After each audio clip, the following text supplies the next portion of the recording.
तो देश प्रदेश के इस खास सेगमेंट में आप बात करते हैं बिहार चुनावों की। बहुत जल्द यहाँ चुनाव होने जा रहे हैं। उससे पहले पार्टी की तैयारियों और सहयोगी दलों के साथ सीटों के समझौते पर बात करने के लिए बीजेपी अध्यक्ष जेपी नड्डा कल बिहार पहुंचे हैं। सूत्रों के मुताबिक एनडीए के बीच सीटों की औपचारिक घोषणा होने की संभावना नहीं है, लेकिन इस पर दलों के बीच आपसी सहमति बन सकती है। नड्डा बिहार के मुख्यमंत्री नीतीश कुमार से भी मिलेंगे। साथ ही वो बीजेपी दफ्तर में आत्मनिर्भर बिहार अभियान भी लॉन्च करेंगे। जेपी नड्डा 2 दिन के दौरे पर आए हैं। कल वो दरभंगा के मखाना और मछली उत्पादकों से मिलेंगे और मुजफ्फरपुर भी जाएंगे। महाराष्ट्र के पूर्व मुख्यमंत्री और बिहार चुनाव के प्रभारी देवेंद्र फडणवीस भी कल ही बिहार पहुंचे हैं। आज पटना में बीजेपी के मीडिया सेंटर का उद्घाटन भी होगा।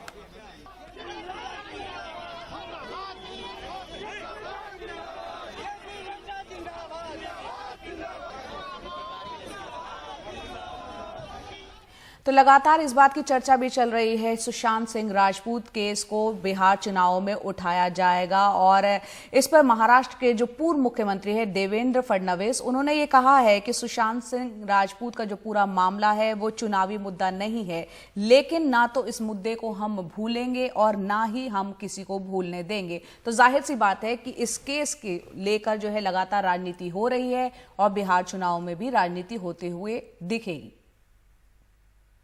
जहां तक मेरे यहाँ आने का सवाल है तो मुझे तो ये सारी घटना के पहले ही बता दिया गया था कि आपको बिहार में काम करना है और ये एक आम आदमी की भावना का मसला है और जो पॉलिटिकल पार्टी होती है वो तो आम आदमी की भावना का आईना होती है, उसमें उसका प्रतिबिंब उसको दिखता है और जो आम आदमी की भावना है उसको हम इस रूप में रख रहे हैं। इसलिए हम कहते हैं कि न भूलेंगे न भूलने देंगे।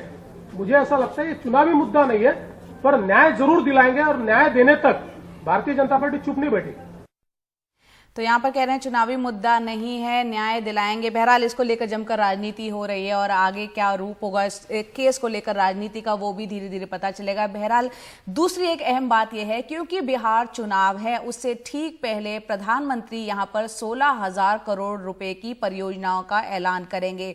माना यह जा रहा है कि बिहार में अचानक काफी यहाँ पर अब राजनीति क्योंकि गर्मा गई है, चुनाव नजदीक है, 29 नवंबर से पहले चुनाव होने हैं और संभावना है कि चुनाव आयोग अगले महीने के पहले सप्ताह चुनावों का ऐलान भी कर दे और अगले 10 दिनों में पीएम 16,000 करोड़ रुपए की अलग अलग परियोजनाओं का ऐलान करने जा रहे हैं। वो बिहार के लोगों से कई कार्यक्रमों में संवाद करेंगे और इस बीच आरजेडी से इस्तीफा दे चुके एम्स में भर्ती रघुवंश प्रसाद सिंह से नड्डा ने फोन पर बात कर उनका हालचाल पूछा है।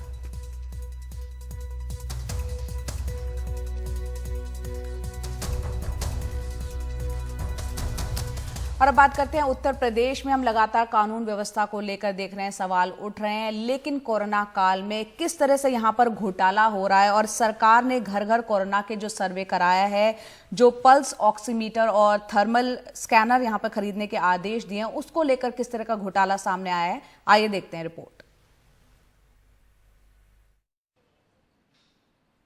देश पे किसी महामारी की यह सबसे बड़ी मुसीबत है जब 45 लाख से ज्यादा लोग इसके शिकार हो गए, 76,000 से ज्यादा मौत के मुंह में चले गए और करोड़ों लोगों की नौकरी चली गई और करोड़ों के काम धंधे बंद हो गए। इस बीमारी के सर्वे के लिए यूपी सरकार ने जो ऑक्सीमीटर और थर्मल स्कैनर खरीदने कहा, वो जिलों में 5-5 गुना महंगे दामों पे खरीदे गए। सुल्तानपुर के बीजेपी एमएलए देवमणि द्विवेदी ने सीएम को खत लिख के इस घोटाले की शिकायत की।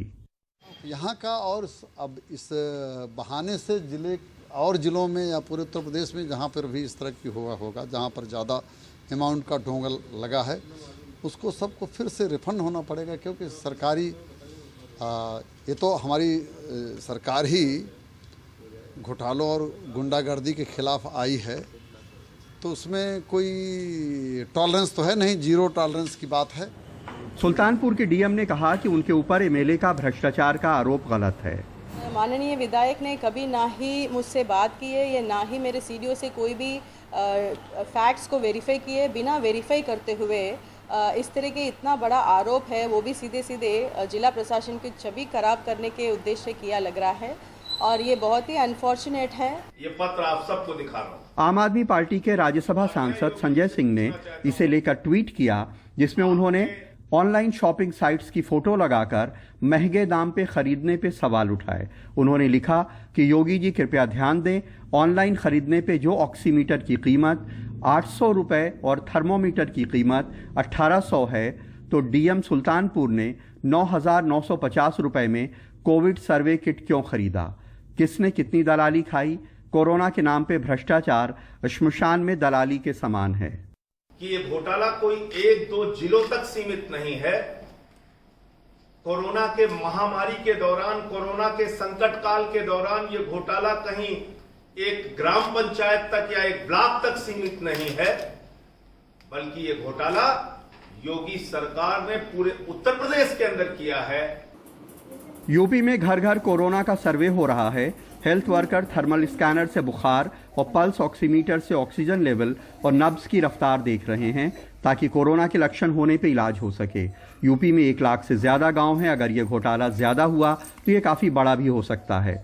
सोनभद्र में बिचपाई गांव के प्रधान कहते हैं कि ये उपकरण उन्हें खरीदने थे, लेकिन जिला पंचायत राज अधिकारी ने 637 गांवों के लिए सारे उपकरण खुद सस्ते खरीद लिए। अब उन्हें कई गुना महंगे दाम पे खरीदने को दबाव डाल रहे हैं। बाराबंकी में अजगना के प्रधान ओम प्रकाश कहते हैं कि उन्हें तो अफसरों ने कोरोना की किट 11,000 में दी है।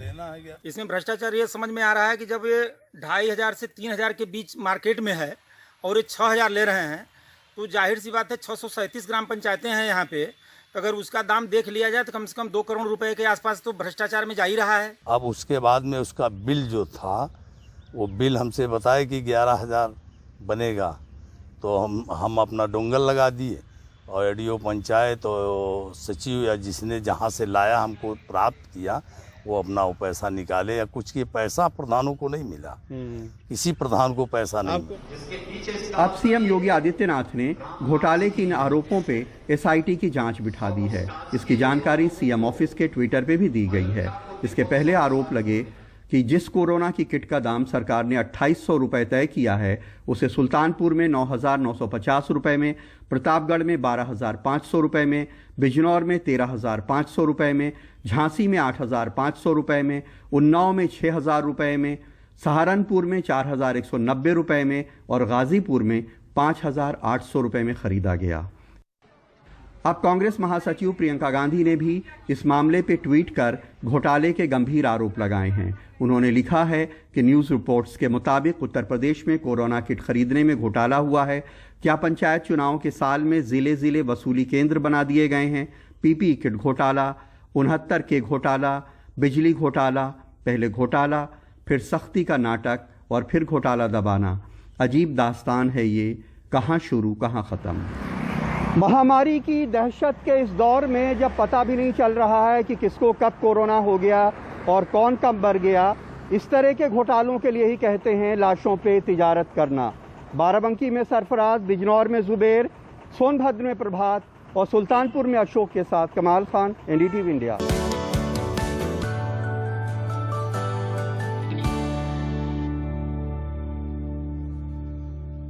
ब्रेक के बाद एक बार फिर आपका बहुत बहुत स्वागत है। अब बात करते हैं कोरोना काल में। हम जानते हैं किस तरह से तमाम राज्यों की आर्थिक स्थिति काफी खराब है, आर्थिक संकट से वो गुजर रहे हैं। ऐसे माहौल में फिलहाल सरकारी खजाने की हम जानते हैं बेहद कमी उसमें आ चुकी है। लेकिन मध्य प्रदेश की बात करें तो यहाँ आलम कुछ अलग है। यहाँ पर मुख्यमंत्री शिवराज सिंह चौहान ने अपने मंत्रियों का जो आयकर है वो सरकारी खजाने से भरने का आदेश दे दिया और इसके लिए बकायदा 2 करोड़ रुपए जारी भी कर दिए गए हैं। आइए देखते हैं हमारे सहयोगी अनुराग द्वारी की ये रिपोर्ट। कर्मचारियों का डीए रुका है, वेतन वृद्धि रुकी है, एरियर रुका है, लेकिन कोरोना काल में भी 1,70,000 से ज्यादा तनख्वाह कमाने वाले मंत्री जी की तनख्वाह मध्य प्रदेश सरकार सरकारी तिजोरी से भरेगी। जनता त्राही त्राही करे, लेकिन नेताजी की शान में गुस्ताखी न हो, इसलिए दौरे, अतिथि सत्कार, यात्रा के लिए 41 करोड़ 79 लाख रुपए का बजट जारी हो चुका है। आईपीएस आईएएस नाराज न हो, इसलिए उनका भी सीपीएफ 4% बढ़ाया गया है। पहले वाले मुख्यमंत्री जी भी खुश रहे, इसलिए उनके वेतन भत्तों और दूसरे खर्चों पर भी 94,85,000 रुपए का प्रावधान रखा गया है। सामान्य प्रशासन वाले राज्य मंत्री जी शायद कागज देखना भूल गए, इसलिए हम पर नाराज हो गए, लेकिन कैबिनेट के कृषि मंत्री जी कहते हैं इसमें गलत क्या है। आपको किसने कह दिया किस आदेश से जी? किसने कह दिया कि ऐसा है कि मंत्री का डीएन वो इनकम टैक्स सरकार भरे? किसने कह दिया? कहाँ है हमारे पास? है ना हमारे पास सर? कोई ऐसा अरे नहीं भाई, मेरी बात सुनिए, सभी लोग अपना अपना इनकम टैक्स भरते हैं, वो सब भरते हैं, उसमें कोई अलग से नहीं है। गलत क्या है, इसका जवाब जनता से सुन लीजिए। हमारे पैसे से मंत्री लोगों को माफ कर रहे हो टैक्स, तो हमारी भी इम्तिया और आपसे प्रार्थना है कि साहब हम लोगों के लिए भी इतना कोई सुविधा निकाली जाए कि हमारा भी टैक्स माफ हो। ऐसी स्थिति में काम धंधे भी नहीं है, लोग परेशान हैं। अब आधे से ज़्यादा लोग तो घर ही बैठे हुए हैं, धंधे नहीं है इसलिए बेरोजगार है। तो आम पब्लिक का भी तो ध्यान दें इनके साथ में, उनके लिए क्या व्यवस्था कर रही है।